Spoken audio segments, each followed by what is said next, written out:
Teacher Pet Peeves, 12 Things Students Do That Annoy College Professors. Why am I reading this title? I'm pretty sure you know how to read. Let's get to it. 1. Missing the first day of class. Well, that's probably the worst thing you can do to start off a semester.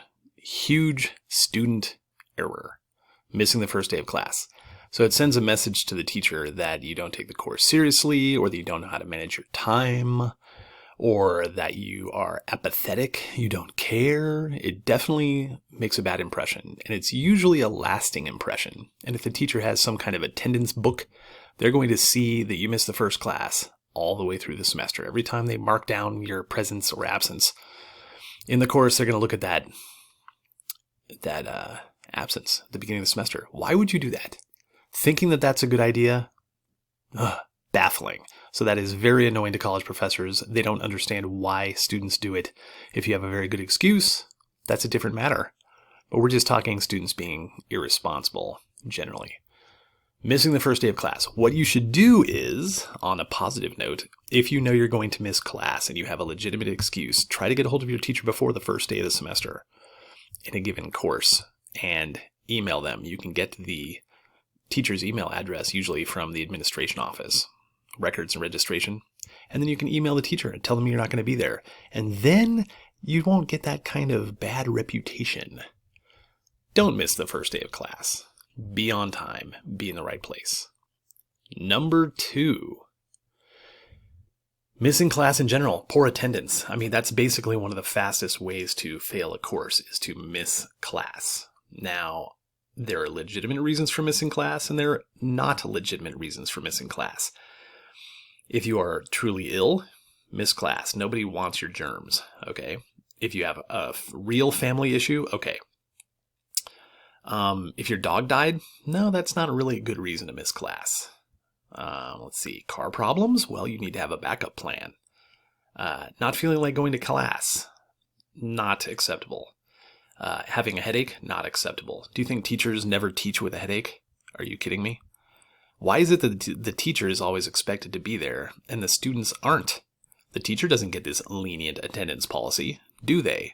They find a way to get there on time, whether they have a car problem, or the weather's bad, or they go through a breakup, or they feel kind of gross.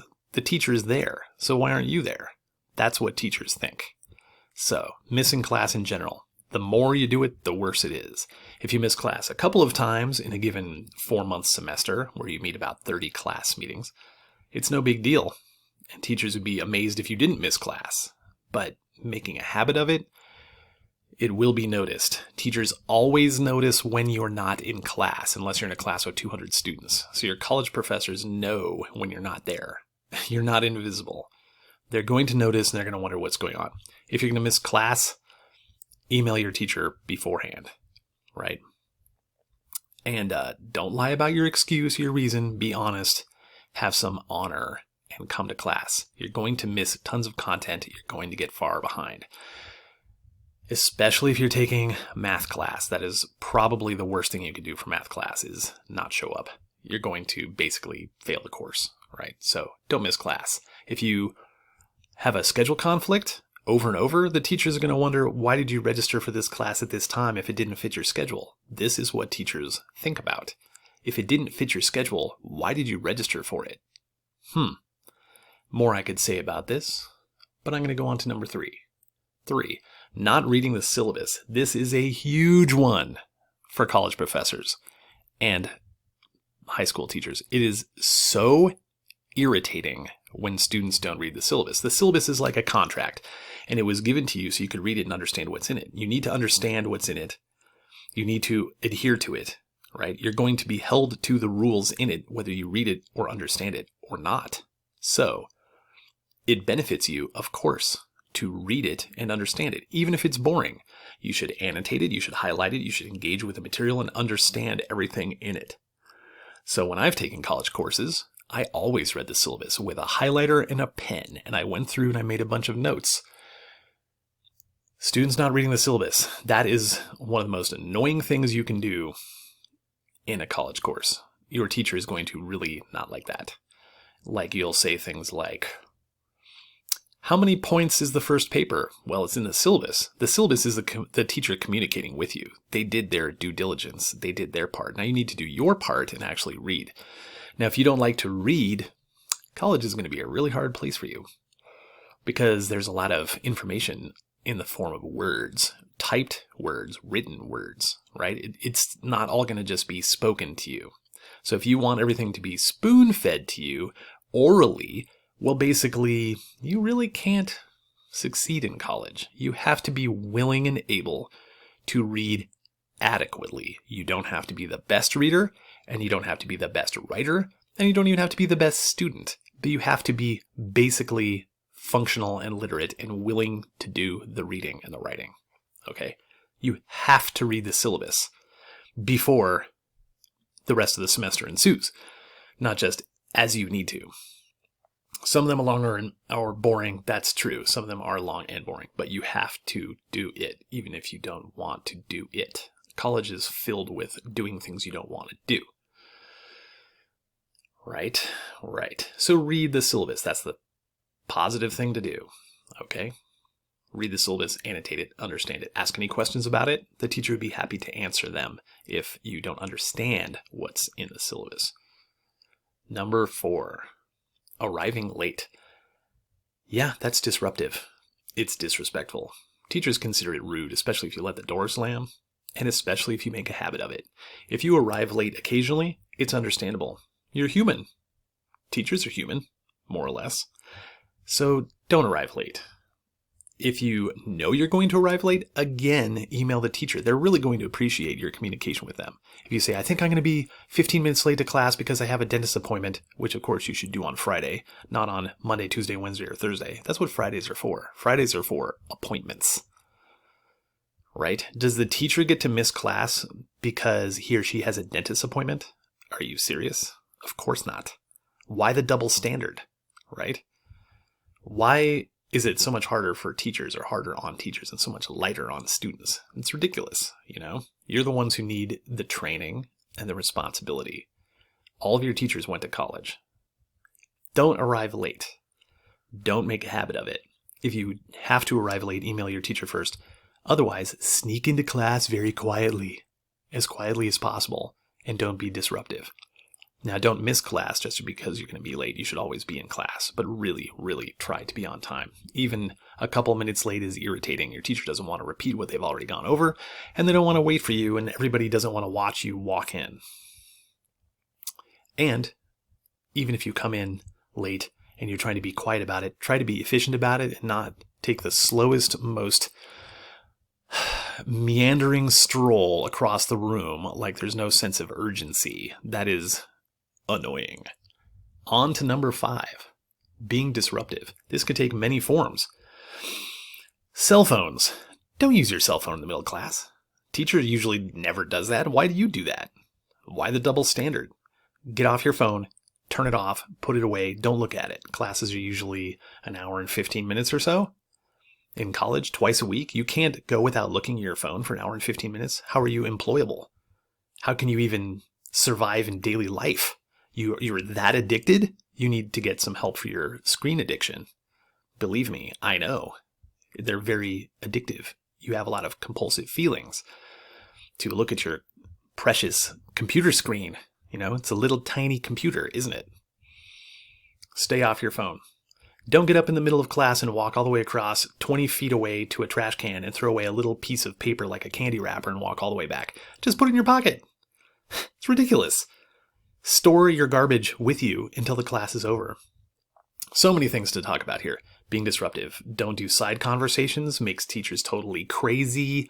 Running commentary. Right? The teacher says something, you have to tell the person next to you, oh, that reminds me of the time so-and-so, ha ha ha, that's so funny. You know, telling unrelated anecdotes. You know, what you really want to do is just have a career in comedy, right? So why don't you go pursue that, right? You need to be focused on what you're doing. It's also, of course, disruptive to the teacher's train of thought. You're making it harder for the teacher to understand what they're talking about and to conduct the course. Don't be disruptive in class. Don't do it. There are lots of ways you could do it, right? Slurping on a drink, eating an onion sandwich, again, talking to your neighbor, texting, typing on your computer, Even like sleeping in class is disruptive because the teacher keeps looking at you wondering, what the hell are you doing? Lots of ways to be disruptive. Be on your best behavior, right? Think of it as, what do teachers have to do at their teacher meetings that they go to? They're not allowed to be disruptive either. So you need to be mature, grow up, and concentrate on the matter at hand, which is the subject matter. Number 6. Not taking school seriously, which could include laziness or being disengaged or not studying or staring into space. If you're not interested in learning, why are you in college? Just for the degree? Just because you think your bachelor's degree is going to make you a multimillionaire magically, which it probably will not, right? Why are you there? If you don't have a love of learning, if you're not academic, if you don't have any interest in intellectual pursuits, why are you in college? It's going to be a rough road for you. Sure, there are practical benefits to having a college degree, but if you're not engaged, if you're not taking school seriously, it's going to be so hard for you to graduate. Many students don't understand. A bachelor's degree is about 120 credits, so it's 3 credits per course, although some are 4 or 5 credits for a course with a lab. 120 credits, if you take 1 course per semester, it will take you 13.33 years to graduate from college. Have you done the math? Because I have. Do you want to be in college for 1.3 decades? 13.33 years? That's how long it takes. 120 credit hours divided by 3. That's 40 courses you have to pass, not just take. You have to pass them. If you can't pass them, you can't get your degree. You could be 1 course short, 1 credit short, and you can't get your degree. Every credit counts. Every course counts. You have to find a way to make yourself engaged, even when it's boring. Okay? Laziness. Understandable. It's understandable, but you have to find a way to engage yourself. Not studying. You have to study outside of class because you're only in class twice a week. You're not in class 5 days a week like in high school. You have to find a way to study effectively. It doesn't mean that you have to do all of your reading all of the time, but it means you need to do whatever it is that you need to do to get the grades you want without cheating. That's what it means. Staring into space, doing a worksheet or something really quickly, faking it and then staring into space and thinking about what you'd rather be doing with your time, the teacher always notices. Just so you're aware. Try to take it seriously. Think about why you're there. Think about your purpose. Live a purpose-driven life, okay? According to your highest values and your goals that you're trying to achieve. Try to take school seriously. Number 7, cheating. Don't do it. Cheating in college usually takes the form of copy and paste plagiarism. You're probably going to get caught, and it's going to be unpleasant. Unpleasant consequences are going to ensue. You do not want to get caught up in the bureaucratic web of a given college administration. You don't want to do that. Trust me, believe me, you don't want to do that. So, write your own papers, start your writing early, do all the work yourself. Having other people proofread your papers, especially for an English class, is cheating because the teacher wants to see your writing. No intellectual property from any other person should be appearing in your paper unless it's cited. So if you have your mother or your friend or you pay somebody to proofread your paper, right? Are you putting their name at the top of the paper? No, you're not. That's misrepresentation because you're saying you wrote it all by yourself, but you didn't.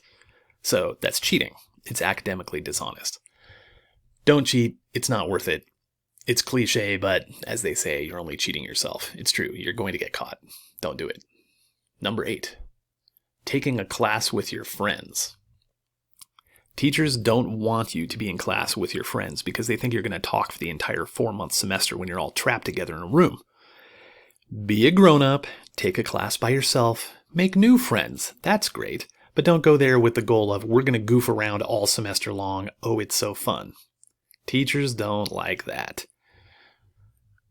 Go out on your own, be a mature adult, and you don't have to have your security blanket with you all the time. And class is not about having fun. It's about learning.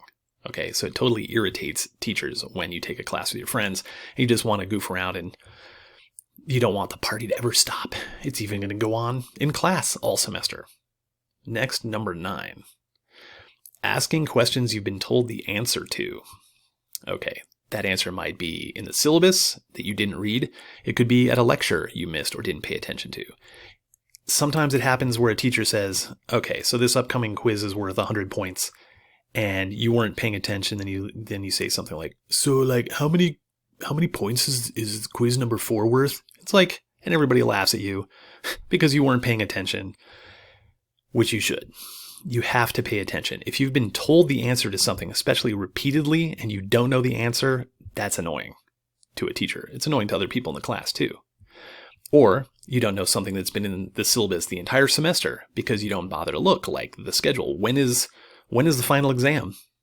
And it's in the syllabus. You look incredibly lazy to your teacher. That is lazy. So go find out the information on your own. Okay? Don't ask questions you've already been told the answer to that you should know. I'm not talking complicated things. I'm talking very simple things like due dates, point values, rules, things like that. Where are we meeting next week? Pay attention. Focus. Next one, number 10. Asking for unwarranted extensions.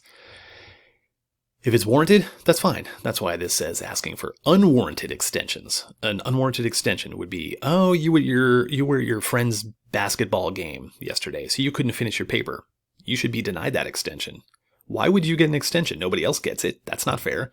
Why do you get extra time? Unless you have accommodations, you shouldn't get any extra time. Why? Does your teacher get extra time to do their work and turn in forms and do things all the bureaucratic stuff that they have to do when they're teaching? No. So why do you get extra time? Why the double standard? Students are, we're all so special. Yes, everybody's special. It's true. Everybody's unique, but you're not so special that you deserve all these unlimited extensions because you couldn't manage your time or you couldn't write a 3-page paper in 3 weeks. You don't deserve an extension. You can't go through life like that. And when you get out of college, it's just going to be harder. It's not going to be easier. You can't always be asking your boss for some unwarranted extension just because you couldn't manage your time or something. You got to get it together, prioritize your education. You can do it. Next one, number 11. Asking if you've missed anything, quote, important. That always irritates teachers because teachers tend to have big egos. You have to kind of have a big ego to be a teacher. It's kind of like being in show business. You got to get up in front of people, try to keep all these students entertained. You have to think that what you're talking about is important or you'll lose interest in the thing that you're lecturing about or studying or talking about or researching. So when you ask a teacher if you missed anything important, the implication is that some days the teacher goes over things that are unimportant, which seems kind of disrespectful and insulting toward the teacher. The teacher's ego doesn't like that, right? On the positive side, if you try to act like everything's important and you say, oh, I'm really sorry I missed class. I know I miss a lot of important content. The teacher is going to think you're a superstar, right? Stroke their ego a little bit. It doesn't hurt. Next, number 12. Packing up early. That is a teacher pet peeve that makes teachers nuts. Probably something you learned in junior high, high school. When there's 7 minutes left in the class, if you start zipping your backpack and putting things away and you close your notebook, that is very disrespectful. It's very rude. It's frankly kind of insulting. Teachers get very irritated. Now, they might not tell you that they're irritated. They might not mention any of these 12 pet peeves, but believe me, your teachers are aware of all of these pet peeves and they do not like being subject to them. Don't pack up early. Wait until the very end of class, the finish line. Go strong through the end. Pay total attention until you're dismissed. Then pack up your stuff and go to your next class or do whatever. Okay? Packing up early, totally irritating. One of the worst things you could do along these lines is to pack up your stuff and then stand up. Because when one student sees other students' behavior, the principle of social proof basically causes other students to do the same. So students see one student packing up, they think, the teacher's not really doing anything about it. Maybe I'll do that too because I sure would like to get out of here. Teachers know you want to get out of there. They know that you'd rather go off and do whatever it is you want to do with your time, usually texting, playing with your phone all day long. Sure, that's what teachers think. Whether it's true or not, right? So that social proof causes this cascade, right? You have the catalyst student who starts packing up early, and then all the other students start packing up early, and then the whole class just like crumbles right at the end. The teacher could still be lecturing. It's absolutely rude as hell. You should never do that, and they're going to start remembering you. Remember, teachers have a little file cabinet in their mind, metaphorically. It's kind of an analogy, actually. And they have a basic file on every student, and they keep updating this file throughout the semester. You don't want bad things to be in that file, right? You don't want a bad reputation, in other words, where the teacher thinks, oh, this is the problem student, the noisy student, the late student, the student who never shows up, the one who always makes excuses, the one who plagiarizes, the one who always talks to his or her neighbor, the one who plays with the phone, the one who always does sloppy work, the one who asks ridiculous questions that should be known. These are the things that are in that little file for each student, right? Or this student looks like they just rolled out of bed, or this student doesn't look sober, or this student has a weird look on their face for 4 months, right? This student looks totally grouchy. Of course, teachers, believe it or not, are mostly more or less human. And they're going to be paying attention to you, especially in smaller classes. Don't pack up early. Get it together. Be a good student. I hope these tips helped, all 12 of them, and there are many more. Really, be the best student you can be.